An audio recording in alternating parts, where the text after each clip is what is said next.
한 주간의 최신 여론조사 결과를 알아보는 시간입니다. 이택수의 여론. 오늘도 리얼미터 이택수 대표 나오셨어요. 어서 오십시오. 네, 안녕하세요. 좀 무거운 얘기를 해서 네. 월요일 아침인데 분위기를 조금 우리가 바꿔봐야 돼요. 네. 힘이 좀 안 나지만 힘내서. 네네. 비가 지금 오던가요, 이택수 대표님? 네, 조금씩 내리고 있어요. 바람비가 전국적으로 내리고 오늘 좀 봄비가 네. 내립니다. 예전에는 그런 노래가 있었어요. 그댄 봄비를 무척 좋아하나요? 네, 있었죠. 기억나세요? 누가 네. 불렀는지 기억나세요? 두 분이 불렀는데 이름이 생각이 안 나요. 배따라기. 배따라기였군요. 봄비 비 하면 어떤 노래 떠오르십니까? 저는 비 그 하면. 라디오스타에 나왔던 비와 당신. 비와 당신. 박중훈 씨가 네. 직접 불렀던 비와 당신. 저는 사랑은 봄비처럼 예. 이별은 겨울비처럼 이면정. 네. 예. 이름이 같으시네요. 저는 김입니다. 서운 빗속에서도 생각나. 이문세의 빗속에서냐 존박의 빗속에서냐 네. 가지고 세대를 나눈다 그러잖아요. 네, 저는 존박. 네. 저도 존박. 그래요. 억지로라도 우리가 힘을 좀 내고 여론조사 들어가 보죠. 오늘의 본론. 스페셜 여론조사 경제해 오셨다면서요. 경제. 네, 그렇습니다. 일단 그 경제 지표상으로는 요새 경제가 많이 좋아졌어요. 네. 지표상은. 네. 대표님은 이제 경영하시는 분으로서 피부로는 어떠세요? 느껴집니까?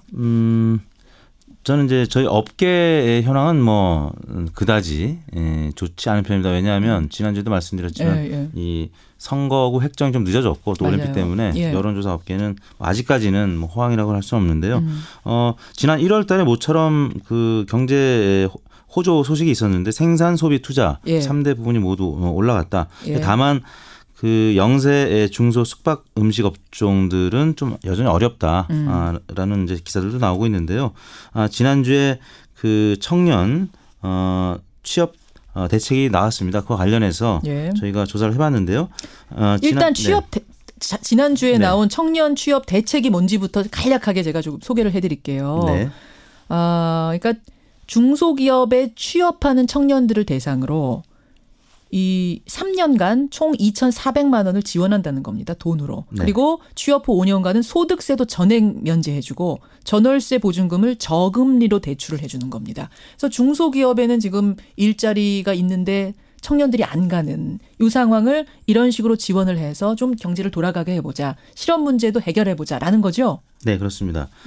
그래서 저희가 지난 금요일 16일 날 전국 19세 이상 성인 12,111명에게 접촉을 해서 최종 501명이 응답을 완료했고요.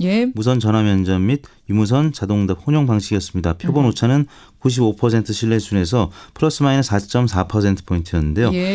질문은 다음과 같았습니다. 정부는 중소기업 청년 취업자를 대상으로 목돈 마련 상품인 청년 내일 채움 공제 지원금을 연 650만 원에서 800만 원으로 늘려서 3년간 총 2,400만 원을 지원하고 취업 후 5년간 소득세 전액 면제, 전월세 보증금, 저금리 대출을 골자로 하는 청년 일자리 대책을 발표했습니다. 선생님께서는 이 대책에 대해서 어떻게 생각하십니까? 이 대책이 종전의 대책과 다른 점은 현금으로 직접 지원을 해준다는 거. 금액이 상당히 크다는 거. 거의 대기업 취업자하고 비슷한 수준까지 맞춰준다는 거잖아요. 네. 이게 돈으로 이렇게 직접 해주는 게 맞느냐. 이건 포퓰리즘 아니냐. 혹은 형평성 어긋나는 거 아니냐. 이런 반론도 나올 법하기 때문에 여러분의 생각을 한번 여쭌 겁니다. 답변은요? 네. 보기 1번은 청년 취업과 중소기업 인력난 문제 해결에 도움이 되므로 찬성한다. 2번은 지방선거를 위한 선심성 퍼주기로 반대한다. 3번 잘 모르겠다였는데요. 어떻게 나왔습니까? 조사 결과는 찬성 55.7%, 반대 29.6%로 2배 가까이 찬성 의견이 높게 나타났습니다. 2배가량이나 높았어요? 네. 어떻게 분석이 돼요? 연령별로는 20대가 71.5%로 가장 높았고요. 역시. 40대가 58%로 그 뒤를 이었습니다. 50대 53.2%, 60대 이상은 49.4%로 네 번째로 높게 나타났는데 의외로 30대가 가장 찬성이 낮았는데요. 48.9%였습니다. 30대가요? 네. 그러니까 아까 20대는 71.5%나 찬성을 했는데 바로 위 30대는 40%대. 이게 왜 그러냐면 기존 재직자가 역차별받을 수 있다. 그런 우리는 뭐냐 이미 우려가 있기 때문에. 그런데 이제 이번에 발표된 대책에 보면은 기존 재직자들에 대한 대책도 포함이 되어 있는데 아직까지는 많이 안 알려져 있기 때문에 30대가 일단 이 부분 관련해서는 긍정적 의견이 좀 덜 했고요. 지정당별로는 민주당, 민주평화당, 정의당 지지층이 대략 10명 중에서 7명, 8명가량이 찬성을 했고요. 반면에 이 대책이 포퓰리즘이다. 또 선심성 퍼주기다라고 주장을 하는 자유한국당과 바른미래당 지지층은 반대 의견이 각각 77.3%와 68.3%로 나타나서 민주당, 민평당, 정의당과는 완전히 반대 의견을 나타냈습니다. 이념상별로는 진보층, 중도층은 찬성, 또 보수층은 반대 의견을 나타내서 지방선거를 의식한 선심성 퍼주기라는 의견에 보수층은 많이 공감하는 것으로 나타났습니다. 찬성 55.7%, 반대 29.6%. 네. 그렇군요. 이렇게 나왔군요. 일단은 뭐 찬성이 많으니까 시행을 해보고 혹시라도 우려되는 부작용들에 대해서는 꼼꼼하게 체크를 해가면서 시행해야겠다 이런 생각이 들어요. 자, 이번 주 정리조사로 가보죠. 먼저 문재인 대통령 국정 운영에 대한 평가 어떻게 나왔습니까?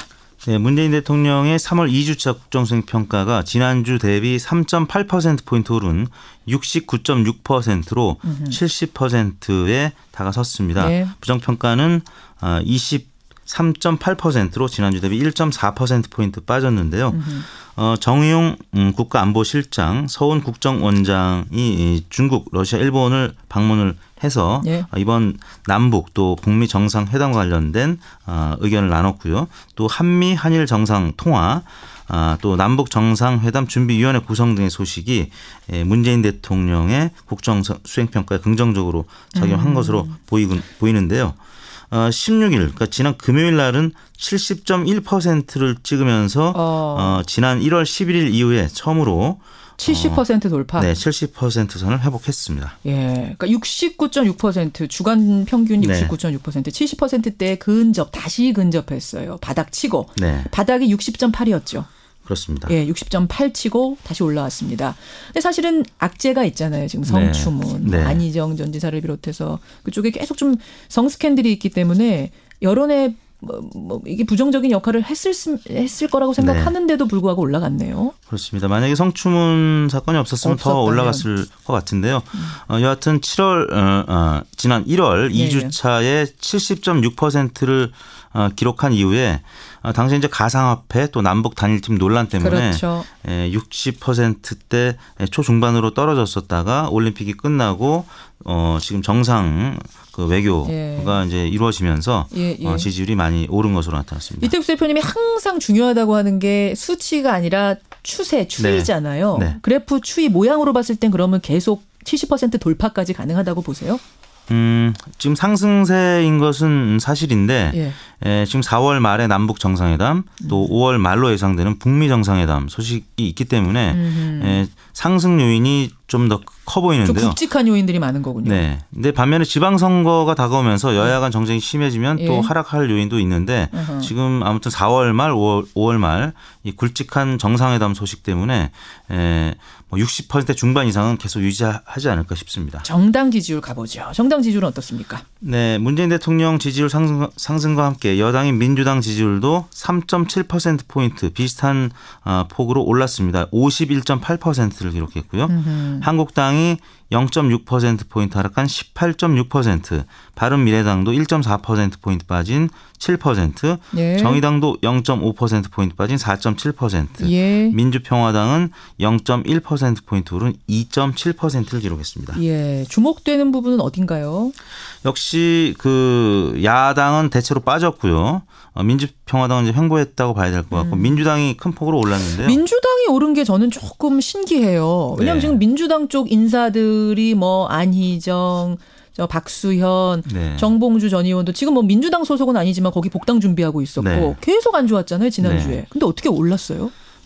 그 전주에는 성추문 소식 때문에 많이 빠진 것이 사실이고요. 근데 이제 빨리 극복했다고 봐야 될 것 같습니다. 안희정 전 지사 같은 경우는 당 차원의 신속한 출당 제명 조치가 있었고요. 또 민병두 의원은 스스로 물러나는 배수진을 쳤고 지금 박수현 전 대변인도 아무튼 당에서 출마를 이제 고사시키는 그래서 결국에는 낙마가 됐습니다. 아무튼 당 차원에서 빠른 조치가 이루어졌는데 거기에 대한 여론이 지금 반응하고 있다. 네. 그리고 대통령실이 이제 오르면서 같이 동반 상승한 것 같습니다. 그렇군요. 또 눈에 띄는 데가 뭐 다른 데는 다 떨어졌네요. 근데 그렇습니다. 이제 한국당도 민주평화당 0.1% 오른 거 빼고. 네. 그 이명박 전 대통령이 지난주 검찰 출두를 했죠. 예. 또 이번 주 오늘 이제 검찰 구속영장 청구 소식이 있을지 계속 보도가 나오고 있기 때문에 한국당은 오를 수 없는 그런 주간이었던 것 같습니다. 0.6%포인트 빠졌고요. 예. 바른미래당이 지난주에 한국당, 민주당 빠지면서 좀 반사이익을 봤는데 이번 주는 민주당의 상승폭이 워낙 컸기 때문에 미래당도 조금 빠진 모습을 나타냈습니다. 그래요. 어떻게 조사하셨습니까? 이번 조사는 3월 12일부터 16일까지 월요일부터 금요일까지 닷새 동안 전국 19세 이상 유권자 48,568명에게 통화를 시도해서 최종 2,503명의 응답을 완료해서 5.2%의 응답률이었습니다. 예. 표본 오차는 95% 신뢰 수준에서 플러스 마이너스 2%포인트고요. 자세한 내용은 중앙선거 여론조사 심의위원회 홈페이지를 참고하시면 되겠습니다. 그래요. 빗속에서 저희가 이문세보다 존박이다 했더니 7274님 빗속에서는 역시 오리지널 이문세다. 실은 저도 노래방 가면 이문세. 실은 저도 이문세. 볼 수밖에 없는. 고생하셨습니다. 네, 감사합니다. 이택수의 여론이었습니다.